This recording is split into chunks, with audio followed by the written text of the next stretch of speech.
ఎడతెరిపి లేకుండా కురుస్తున్న భారీ వర్షాల ప్రభావంతో గోదావరి ఉగ్రరూపం దాలుస్తోంది.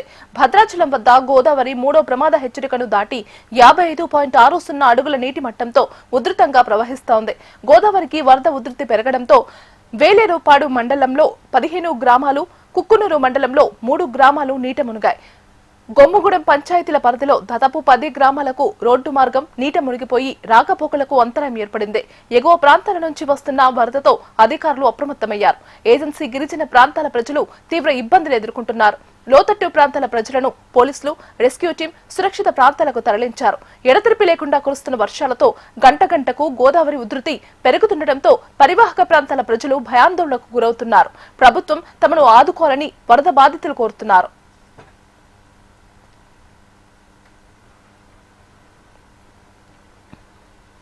గోదావరి, శబరి నదులు ఉగ్రరూపం దాల్చడంతో చింతూరు ఏజెన్సీలోని లోతట్టు గ్రామాలు జలదిగ్బంధంలో చిక్కుకున్నాయి. గోదావరి, శబరి నదులకు అనుసంధానమైన వాగులు, వంకలు పరవళ్లు తొక్కుతూ రహదారులపైకి ఎక్కి పొంగి పొర్లుతున్నాయి. దీంతో చింతూరు ఏజెన్సీలోని చింతూరు, వరరామచంద్రపురం, కూనవరం, ఏటపాక మండలంలోని లోతట్టు గ్రామాలు జలదిగ్బంధంలో చిక్కుకున్నాయి. వరద ఉధృతంగా ప్రవహిస్తుండటంతో లోతట్టు ప్రాంత ప్రజలు భయం గుప్పెట్లో జీవనం కొనసాగిస్తున్నారు. రహదారులు జలమయం కావడంతో రాకపోకలు పూర్తిగా స్తంభించాయి. చింతూరు ఏజెన్సీలోని వరద ఉధృతిపై జిల్లా కలెక్టర్ దినేష్ కుమార్ ఎప్పటికప్పుడు అధికారులను అప్రమత్తం చేస్తున్నారు. లోతట్టు గ్రామాల ప్రజలకు ఎటువంటి ఇబ్బంది కలగకుండా తగు జాగ్రత్త చర్యలు చేపట్టాలని అధికారులను ఆదేశించారు.